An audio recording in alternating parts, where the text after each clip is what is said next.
We're gonna water all this up, we're gonna go I to didn't know trash. with my radio. Everybody put 5, 6 weeks, just put it back right.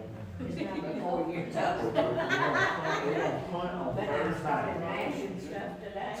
Maybe even second. Yes, today. Oh, no, yeah, how you been? Yeah, Yeah, the sixties and be on XM. I don't know. I don't know what it is. I just get I nasty. did, Yeah. you know, had my seven hours. Yeah. I had to show y'all how to do all that. Yeah, just. Yeah. What the hell, everybody doing for next month? Good evening. Happy Cinco de Mayo. Where's margaritas? Ask Mott. Yeah. Where are they? She's in charge of that. She's the head of the margarita committee. Tonight, we are continuing our walk through Sermon on the Mount, and we are at week 5. And so we last week, our big thing was hitting on the passage where Jesus was talking about that he came not to destroy the law or toss it down or throw it down, but to fulfill it. Okay, so he said, I'm showing you the fullest way, the completion, the whole truth. So what he does here in the rest of this chapter, he gives a series of statements, and they're all kind of like this. They all kind of say, you've heard it said, but I tell you. All right? Now, the scholars tell us that back in the day, the rabbis kind of had a similar type saying, but it was not nearly so authoritative, that they would teach the Jewish students, tell them things like, hey, your understanding of this might be, but let me help you know what the real understanding is. But Jesus put it in a lot more authoritative terms. He says, you have heard it from old. And what he's talking about is specifically the commands that were given through Moses, by God through Moses to the people of Israel. And then he'll often also include some of the teaching that the rabbis have come on since then. And then he says, but I tell you. And he's making a very clear statement that his authority is much greater than some average rabbi. Because the average rabbi might say, well, this is my opinion. But Jesus says, here's what you heard, here's what you were taught of the law, but in other words, he's saying, let me give you the true interpretation. Let me show you the full meaning of what this was all about. And so, if you look in your Bible in chapter 5, you get these statements in the one we're going to cover tonight about murder.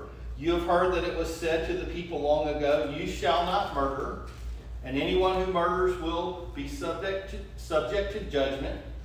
But I tell you, okay, he goes on down in verse 27. He used that same basic. You're going to notice he changes the wording just a little bit, but he uses this about 6 times. 27, he says, you've heard that it was said, you shall not commit adultery. In verse 31, it has been said, anyone who divorces his wife must give her a certificate of divorce. Verse 33, again, you have heard that it was said to the people long ago, do not break your oath. 38, you've heard that it was said, eye for eye and tooth for tooth. 43, you've heard that it was said, love your neighbor and hate your enemy. So Jesus is going to give us a series of teachings about things that people think they know well. And he's going to tell them, actually, you don't know it so well. Actually, you don't get it as much as you think you get it. Because there's a lot of confusion going on about these subjects, and I'm about to clear it up. So tonight, we take on this issue of murder, and I've entitled this, Jesus Magnifies Murder. And we'll talk about why we have that title. But let's just go ahead and start reading through. You've heard that it was said to the people long ago, you shall not murder, and anyone who murders will be subject to judgment. But I tell you that anyone who is angry with a brother or sister will be subject to judgment. Again, anyone who says to a brother or sister, Raka, is answerable to the court. And anyone who says, you fool, will be in danger of the fire of hell. Therefore, if you are offering your gift at the altar, and remember that your brother or sister has something against you, leave your gift there in front of the altar. First go and be reconciled to them, and then come and offer your gift. Settle matters quickly with your adversary who is taking you to court.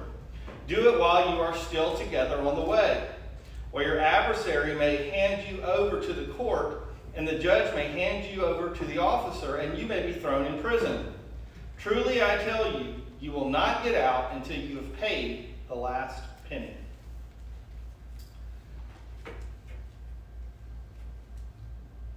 As we begin these teachings, we need to keep something in mind, and that is Jesus is not giving a comprehensive teaching that covers every single situation and every single little exception. Rather, what he is doing is showing the principle, the full meaning behind these teachings, or we might say he's showing the spirit of the law versus the letter of the law, and helping people understand that way. Three things I want us to get tonight. First of all, murder is both more and less than what we think. Murder is both more and less than what we think. Murder is more because it is much broader. We think, I've never committed murder. I've never sinned that way because I've never taken a gun. I've never taken a rock over my head. I've never taken a knife and actually taken someone's life, not in self-defense, but just out of anger. And Jesus kind of blows that idea away. Whatever self-righteousness we may say that I'm a good person because I'm not a murderer. And I don't know how many of us feel this way, but I know many people in society do. I've talked to folks before about their relationship with the Lord. Do you think you'll go to heaven? And sometimes they'll say, well, yeah, I don't steal people's stuff. I don't murder. And Jesus helps us to understand that this is a lot broader than we think. And then murder is a lot less than you think, because while taking someone's life, actually killing them, not in self-defense, not as a soldier, but as an individual, if you do that may be the greatest thing, example of murder, but there's much lesser ones. Murder begins with anger in the heart. If we're holding anger towards a brother or sister, then we're guilty of wrongdoing, even if we never raise a fist. So he gives some examples here. He says, but I tell you that anyone who is angry with a brother or sister will be subject to judgment. And that word, some translations say, to the court or to the legal system, but judgment's just a good word. It doesn't really say whether it's legal judgment or spiritual judgment. Jesus doesn't specify that there, but he goes on and he says, again, anyone who says to a brother or sister, Raka, which literally means empty-headed, okay? Or something similar to that. They don't have the exact meaning of that word now, but we just know it was an insult, is answerable to the court. That word there is actually council, which a lot of people would say the Sanhedrin. If you've ever heard of that, that was the supreme court of the Jews in that day. Although instead of having 9, it had about 70 folks on it. And then finally, and most scary, he says, and anyone who says you fool will be in danger of the fire of hell. And the word he uses there for hell, there's several different words that are translated as hell, but the word he uses there is the word Gehenna. The valley of Hinnom was right outside of Jerusalem. Before Jews controlled that whole area, pagans would use that area to sacrifice children. So there had been over the years thousands upon thousands of babies that had been slaughtered there to pagan sacrifice. Later, as the Jews took over, probably because of what had happened there in such a horrible place, that area would not be used for anything else. It was used as the city dump. And trash, refuse, anything was thrown there. And of course, how do you get rid of it? Well, you burn it. And so when the authors, not just Jesus, but even other Jews in his day, used the Valley of Hinnom, or Gehenna, as a reference to hell, because it was a place of misery. It was a place where fire continually burned. It was just a miserable place. Fire, smell, an awful, miserable place that no one would want to go. So Jesus uses this imagery here, and he's showing us that beyond just murder itself, anger and malice in our heart left toward people, or the cutting words that we often use. And this is something that everybody does. I remember when Caleb was very little, we had to turn off the Charlie Brown for a little while because he kept hearing Lucy say blockhead. And he was repeating that to his friends. It was bad. I mean, Caleb, where you get? Oh, yeah. You know, Lucy said it. You blockhead, Charlie Brown. I know when I was little, I remember we would hear this verse about if you call someone a fool, you're in danger of hell. And so you could call someone dummy, stupid, idiot, moron, whatever. But if you said you fool, ooh, you know. And we totally miss the point because the word can be translated idiot, fool, moron, anything like that. The idea that Jesus is giving us is that, yes, we can kill people all the way at one time with a gunshot or a knife stab, or we can kill them a little bit at a time. We can kill them with our attitudes as we hold anger in our heart toward them, and we cut them off and we alienate them. We can kill them with our words. If you've forgotten this, ask any junior high kid. You know, by the way, it's worse than it was for us, because at least if any of us had it rough in school, we escaped it when we went home. But now with social media, there's no escape. The stuff follows kids all the time. It's easy for us to look at this passage and do one of two things. It's easy to go, well, guess we're all going to hell. You know, I called that guy an idiot when he pulled out in front of me in the Kroger parking lot. Like, no, don't try anymore.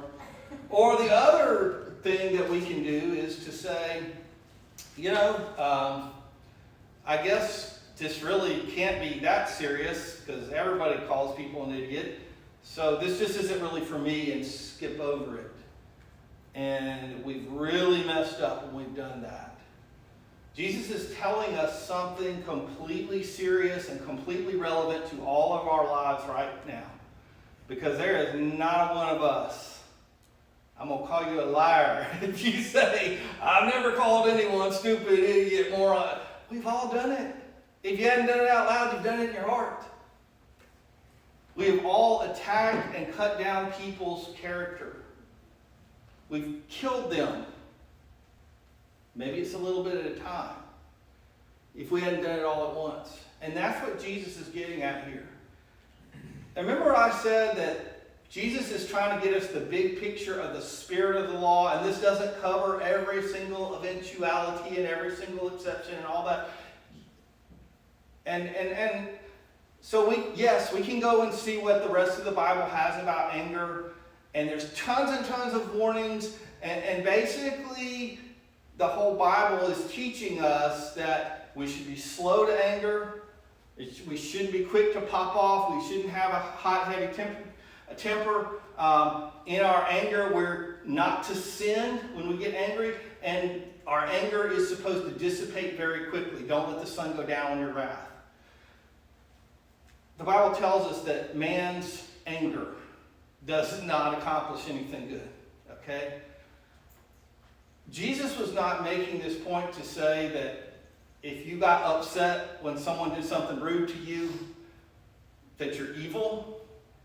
Rather, he's discussing here when we hold on to anger, when we hold on to bitterness, to wrath. And you know, if it's just that person in the parking lot at Kroger's, you say, hey, I have to blame the Kroger's people because this parking lot's terrible, right? Isn't it the worst designed parking lot you've ever been in? But, and then you go on and you don't think about it, but sometimes people do things to us that stay with us, and it's a lot harder. But Jesus is trying to get us to understand here. If you go back and look at the very first murder in Genesis chapter 4, it's anger. Anger is what premeditated it. The two brothers gave a gift. Cain gave a gift. Abel gave a gift. The Bible says that the Lord was pleased with Abel's gift, but not with Cain's. And Cain basically sold up. He got angry. He got mad. And the Lord even came to him and warned him. He said, sin is lurking at your door. The Bible pictures anger as a violent beast that is ready to attack. And that's why we need to get rid of it as quick as we can, because anger can lead to things that we never want to. And of course, he did not get rid of that anger, and he killed his brother. So anger, this teaching about it, we see that murders more and less than what we think. Now, how many of y'all, by the way, the camera's just on me, so I can record y'all. How many of you, if you're just honest with yourself, you say you deal with anger at least once a week?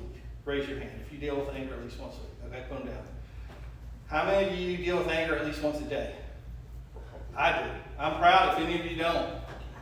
Anger, and we could keep going. Some of y'all are like, I'm angry right now. Somebody didn't look at me right. This is relevant stuff. And so what Jesus is trying to get across here is that we can't look at the 10 Commandments and that sixth one, thou shalt not murder. I hadn't done that. I am a good man. I am a good woman. I am pure and innocent of this evil in my heart. And Jesus says, no. There's something much bigger to this command than the fact that you didn't go all the way and take someone's life completely. Anger, through our emotions and actions and attitudes and words, does a lot. Second, Jesus wants us to see that relationships are greater than rituals. Or a longer way of saying this is that restoring relationships takes precedent over religious rituals. And by religious rituals, I just mean any act of your faith that you do. Anything that you go and do and that you think this is important, whether it's showing up for church, giving, going and doing whatever you do for God, God says, hey, you need to understand that it's important. You can't just go and pretend to be in this great fellowship with me and this great and wonderful worship at the same time you're at war with your brother. Now, he gives a really interesting example here. He says, if you are there offering your gift at the altar, and there remember that your brother or sister has something against you, not that you have something against them, not that you're like, oh yeah, I almost let them off. I need to go tell them off. I need to go make sure. No. If you remember that they have something against you, leave your gift right there at the front of the altar, go and be reconciled to them, and then come and offer your gift. Now this one hits hard. Because you know what Jesus just told us to do? To get out of line. That's serious business, right? You ever been in a line at Disney? Your bladder may be 2 times over full, but you've waited all the way to get to the front of that ride, and you're not getting off. You're not going to go back to the back. Lines are important. We get angry in lines. Maybe you're right behind somebody that's just got 2 things, and you think, I picked this line. So you jump up in there, everybody gets in the other line, and that person in front of you, 1, 2, you know what? I forgot something back in the meat section. Just hold on. I won't be but a second. And you're there for hours waiting for them to come back. Lines make us angry. We don't like to lose our place in line. We don't like to get delayed in the line. And imagine some poor soul they've come from Galilee. They've traveled hours and hours, and they brought their gift to the temple, and they've been in a line all day long. And they're about to put the lamb up there and say, here, make my sacrifice, dear Lord, so I can go home and be done. And Jesus says, but you remember that you didn't do Bob right. You treated him wrong. You need to say, hey, hold this for me. I got something more important. More important than offering the lamb sacrifice in the temple of God is that you go with Bob or Bill or Sue or Susan or whoever it is that you know you've wronged, and you take care of that. That's inconvenient. That's embarrassing. That costs time. It costs your pride. It costs all kinds of things. And yet Jesus says, that is so important that you have things right with those who have something against you. Then it's worth losing your place in line, fighting to the crowd's back, going and knowing that you show up at Bob's house and Bob may slam the door in your face rather than welcome you in. You don't know. But it's so important that you do that.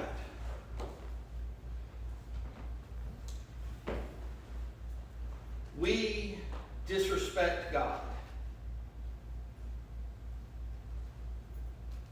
Some might have thought, oh, that's disrespectful. They got out of line in the temple.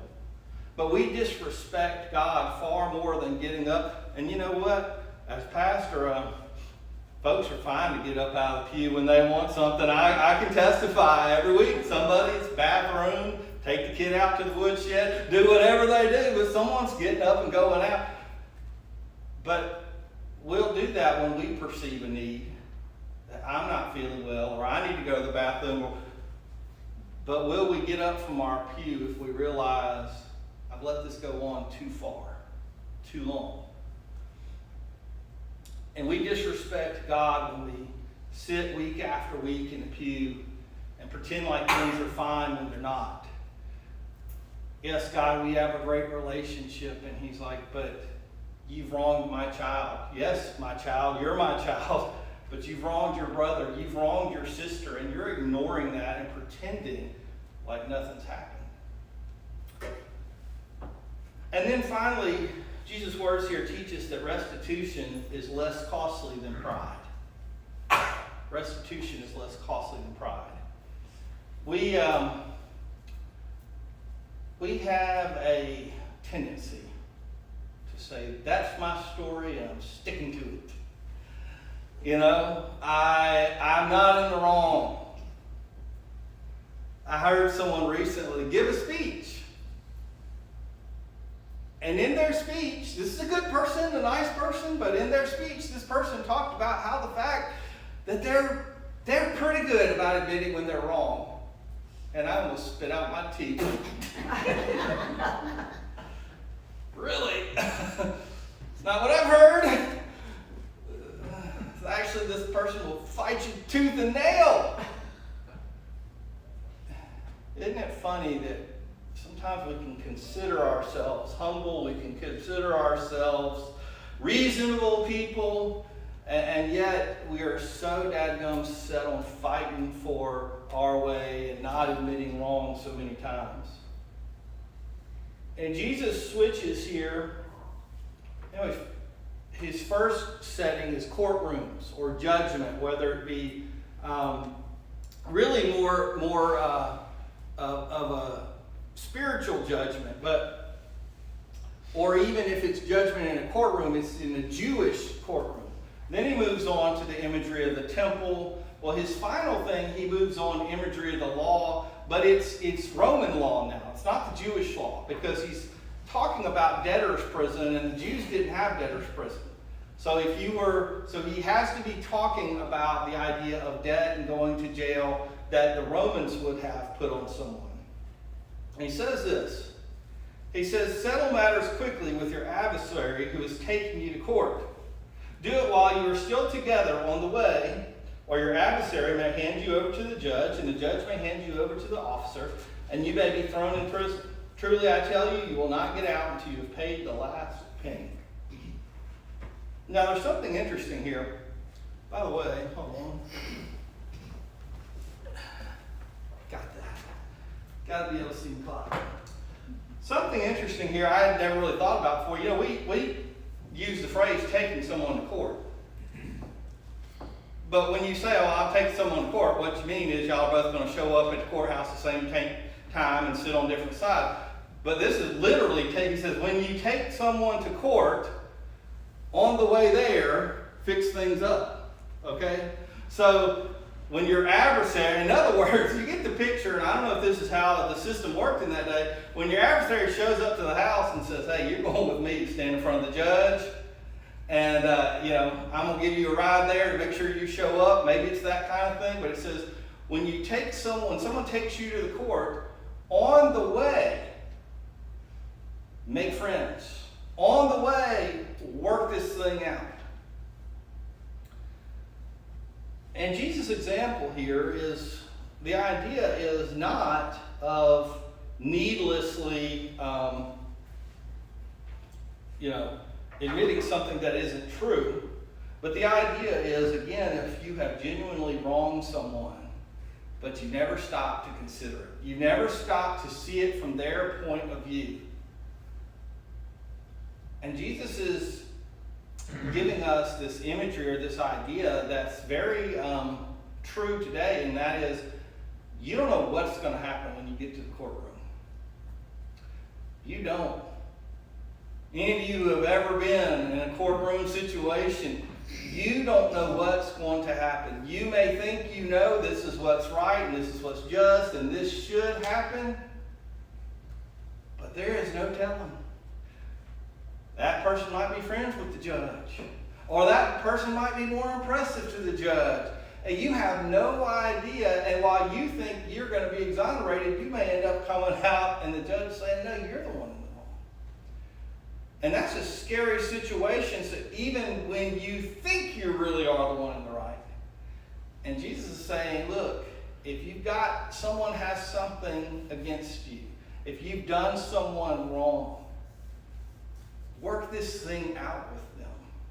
Don't have this system of pride in you, this anger in you, this stubbornness in you that's going to make you say, no, I'll never admit that I'm wrong.